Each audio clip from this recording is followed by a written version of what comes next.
오늘 우리가 함께 살펴본 본문의 말씀은 대속죄일 제사에 관련된 규례를 기록하고 있는 16장의 두 번째 단락에 속하는 부분입니다. 오늘 특별히 23절로 34절까지 말씀은 이 대속죄일에 진행되어지는 이 속죄 제사의 진행 과정에 대해서 기록되어져 있습니다. 대제사장 본인뿐만이 아니라 그의 권속 그리고 온 이스라엘의 회중을 위해서 드려지는 이 속죄제가 아사셀 염소를 광야에 추방하는 그런 순서로 인해서 완료된 후에 이제 제사장 자신뿐만이 아니라 이스라엘 온 회중들을 위한 그 번제를 하나님 앞에 드리는 그 규례에 대한 그 말씀이 오늘 본문에 기록되어져 있습니다. 그리고 이제 이 말씀을 접하는 모든 이스라엘 공동체를 향해서 다시 한번 이 대속죄제의 이 제사를 온전히 준수하며 나아갈 것을 명령하시는 그런 하나님의 말씀이 기록되어져 있습니다. 그렇다면 이러한 본문의 내용을 통해서 우리에게 이야기하시는 하나님의 말씀은 과연 무엇일까요? 먼저 첫 번째로 속죄의 은총을 입은 자는 온전히 헌신하는 삶을 살아야 한다라고 말씀하십니다. 본문 23절, 24절 말씀을 살펴보면 대제사장 자신과 그 권속 그리고 이스라엘 온 회중을 위한 그 속죄제가 앞서 말씀드렸던 것처럼 아사셀 염소를 광야에 추방하는 그런 순서를 통해서 완료된 후에 이제 대제사장은 자신과 온 백성을 위한 그 번제를 하나님 앞에 드리며 나아가야 할 것을 명령하는 말씀이 기록되어져 있습니다.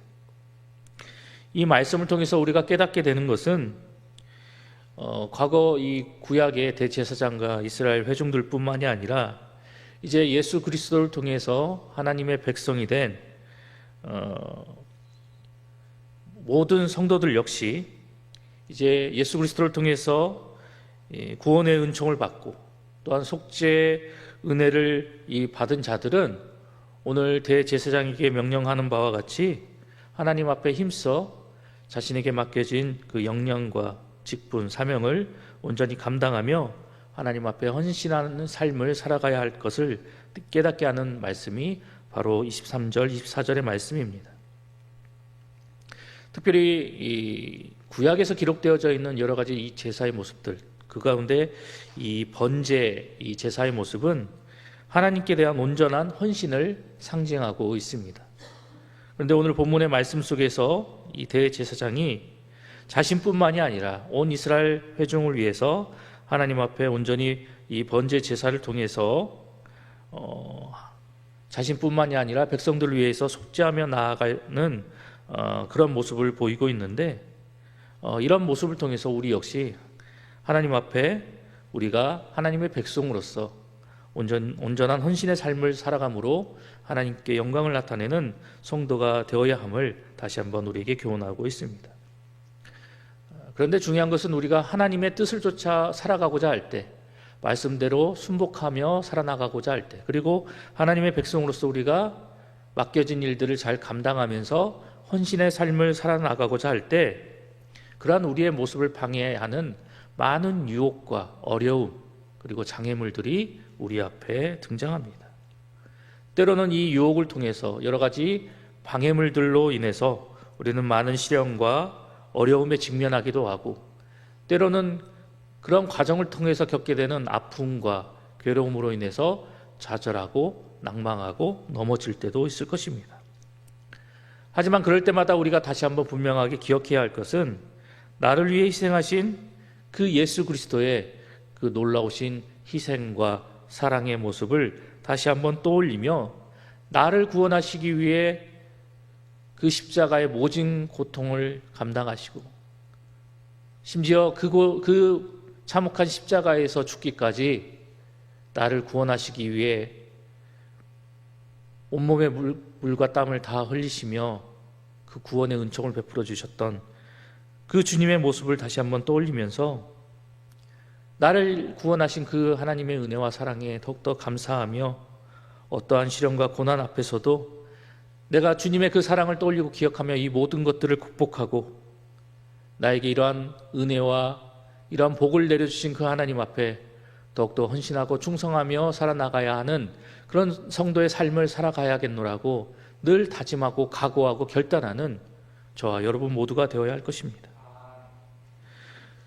이러한 놀라운 하나님의 은혜와 사랑을 늘 깨닫고 기억하고 마음에 새겨두며 살았던 우리 믿음의 조상들, 우리 믿음의 선진들은 어떠한 상황과 환경 속에서도 결코 좌절하거나 두려워하거나 낭망하지 않고 자신에게 베풀어 주신 그 하나님의 은혜와 예수 그리스도의 그 구원의 은총에 감사하며 자신의 목숨까지도 기꺼이 바치면서 하나님의 영광을 위하여 헌신하며 살아왔던 모습을 우리에게 보여주었습니다. 비록 우리가 순교자의 모습과 같이 살아가지는 못한다 할지라도 나에게 베풀어 주신 그 놀라운 하나님의 은혜와 사랑에 100만 분의 1이라도 내가 그것을 감사하며 그 은혜에 보답하며 나아갈 수 있는 그런 성도의 삶을 살아나갈 수 있도록 우리는 힘써 하나님 앞에 수고와 헌신과 충성을 다하며 나아가는 성도가 되어야 할 것입니다. 늘 우리에게 베풀어 주신 그 예수 그리스도의 은혜를 마음속 깊이 되새기고 또한 우리보다 앞서 이러한 신앙과 믿음의 길을 걸어갔던 우리 믿음의 선조들, 믿음의 선진들의 그 거룩한 신앙과 믿음의 모습을 우리가 온전히 본받아서 우리 역시도 각자 주어진 삶의 현장 속에서 하나님의 영광을 위하여 우리는 더욱더 헌신의 삶을 살아나가야 할 것입니다. 오늘 이 말씀 앞에서 다시 한번 우리 모두는 지금 나는 예수님을 통해 속죄의 은총을 경험한 자로서 하나님 앞에 온전한 헌신의 모습으로 나아가고 있는지에 대해서 다시 한번 우리의 모습을 살펴보고 되돌아보아야 할 것입니다. 뿐만 아니라 로마서 12장 1절의 말씀과 같이 내가 지금까지는 그러한 삶의 모습을 살아오지 못했다 하더라도 말씀이 우리에게 주는 교훈과 같이 하나님께서 기뻐하시는 거룩한 예배자로서 또한 하나님 앞에 온전히 드려지는 그런 산 제물과 같은 그런 모습으로서 날마다 주어진 우리의 삶 속에서 헌신과 충성으로 하나님의 기쁨이 되고 하나님의 영광을 나타내는 그러한 삶의 주인공이 되어야 할 것입니다. 오늘도 우리에게 맡겨주신 그 모든 직분과 사명을 통해서 더욱더 하나님을 드높이며 나아가기에 부족함이 없는 그런 아름답고 귀한 삶을 살아나가는 우리 봉상의 모든 성도님들이 되시기를 간절히 소망합니다. 계속해서 본문의 말씀을 통해서 우리에게 이야기하시는 하나님의 말씀은 자기 죄를 애통해 하는 자만이 속죄의 은총을 덧입을 수 있다라고 말씀하십니다. 본문 29절 말씀을 살펴보면 대속죄를 맞이하는 백성들의 자세가 어떠한지에 대해서 우리에게 이야기하고 있습니다. 29절 말씀을 살펴보면 스스로 괴롭게 한다라는 그런 말씀이 기록되어져 있습니다. 여기에서 스스로 괴롭게 한다라는 말씀은 금식하면서 자신의 죄를 애통해하고 슬퍼하며 탄식한다라는 의미를 담고 있습니다. 이 본문의 말씀을 통해서 다시 한번 우리가 깨닫게 되는 것은 하나님께 사죄의 은총을 잊기 위해서는 자기 죄로 인해서 아파하고 애통해하고 하나님 앞에 죄인된 모습으로 나아갈 수밖에 없는 자신의 모습을 바라보며 슬퍼할 줄 아는 심령이 되어야 한다는 사실입니다. 하나님께서는 자기 죄를 슬퍼하고 애통하는 자들을 그저 방관하지 않으십니다. 그러한 자들을 바라보시고 외면하지 않으십니다. 하나님 앞에 범죄한 자신의 모습을 바라보며 슬퍼하고 애통하는 그런 자들을 바라보며 하나님은 그들에게 긍휼의 은혜를 베풀어 주십니다. 하지만 죄인임에도 불구하고 자신의 죄를 슬퍼하지 않고 하나님 앞에 범죄한 그 사실에 애통해야 하지 않는다면 하나님은 그를 교만한 자로 여기시고 과감히 그 사람을 물리쳐 버리신다는 사실을 우리는 기억해야 할 것입니다. 이러한 사실을 우리는 누가복음 18장 9절로 14절에 기록되어진 바리새인과 세리의 기도에 대한 그 주님의 말씀을 통해서 우리는 다시 한번 확인할 수 있게 됩니다. 그 말씀 속에 등장하는 세리의 모습이 어떠했습니까? 세리는 자신의 죄로 인해서 감히 하늘을 우러러 보지도 못하고 그저 자신의 가슴을 치며 하나님 앞에 회개하며 나아가는 그러한 모습을 보여주었습니다. 이와는 반면에 이 바리새인은 어떠한 모습으로 하나님 앞에 나아갔습니까? 그는 자신의 죄로 애통하며 나아가기는커녕 오히려 하나님 앞에서 지극히 교만한 모습으로 자신의 의를 드높이고 자신의 모습을 자랑하며 나아갔던 그런 모습을 보여주었습니다. 이러한 세리와 바리새인의 모습 가운데 하나님 앞에서 누가 더 의롭다 하심을 입었겠습니까? 누가 더 하나님 앞에 의로운 사람이라고 인정받았겠습니까? 예수님께서는 세리가 바로 하나님 앞에 의로운 사람이다라고 인정받았다 말씀하셨습니다.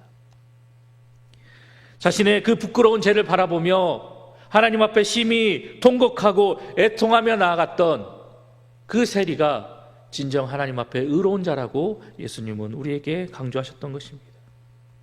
이처럼 하나님 앞에 나아가는 사람의 바른 자세는 자신의 죄로 인해 애통하고 슬퍼하며 하나님 앞에 죄인된 자로서 자기 자신을 바라보며 부끄러워할 줄 아는 사람의 모습이 진정 하나님 앞에 나아가는 자의 바른 모습입니다.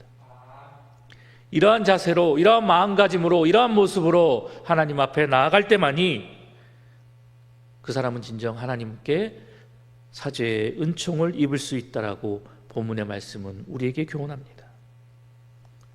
사랑하는 봉산교회 성도 여러분, 비록 오늘 본문이 말하고 있는 이 대속죄제 이 제사의 의식 자체는 지금은 사라지고 존재하지 않고 있지만 그날에 자신의 죄로 인해서 심히 슬퍼하며 애통해했던 그 이스라엘 백성들의 모습이 이제 우리 가운데 온전히 나타나야 할 것입니다. 우리도 그들처럼 하나님의 백성임에도 불구하고 늘 범죄하고 죄악된 길로 걸어가며 죄의 유혹에 넘어져 늘 하나님의 마음을 근심케 했던 우리의 모습을 기억하고 떠올리며 그러한 연약한 자로 살아갈 수밖에 없었던 우리의 모습을 부끄러워하며 그러한 모습, 죄악된 모습을 통해서 하나님의 마음을 아프게 했던 우리의 모습으로 가슴 아파하며 하나님 앞에 애통하며 나아가는 우리의 심령이 되어야 할 것입니다. 이스라엘 백성들과 같이 우리에게 주어진 매일매일의 삶을 대속죄제일을 맞이하는 그러한 심정으로 하나님 앞에 나아가는 우리의 모습이 되어서 나의 죄와 나의 허물에 대하여 나의 부족함에 대하여 심히 슬퍼하고 애통하며 가슴 아파하는 그런 겸비한 자세, 겸손한 자세를 갖춘 성도의 모습으로 하나님 앞에 나아가야 할 것입니다. 오늘 하루도 우리에게 주신 이 말씀을 통해서 하나님 백성된 자로서 나는 다시 한번 하나님 앞에 어떠한 모습으로 나아가야 할 것인가, 우리의 모습을 되돌아보고 우리의 모습을 점검하면서 하나님의 백성답게 온전한 신앙과 믿음의 모습으로 바른 삶의 자세로 주어진 삶을 살아나감으로 행동함으로 우리의 삶을 온전히 살아나감으로 이런 모습을 통해서 하나님께 영광을 돌리며 하나님의 기쁨과 자랑이 되는 모습으로 하나님 앞에 온전히 나아가는 우리 봉상의 모든 성도님들 되시기를 간절히 소망합니다.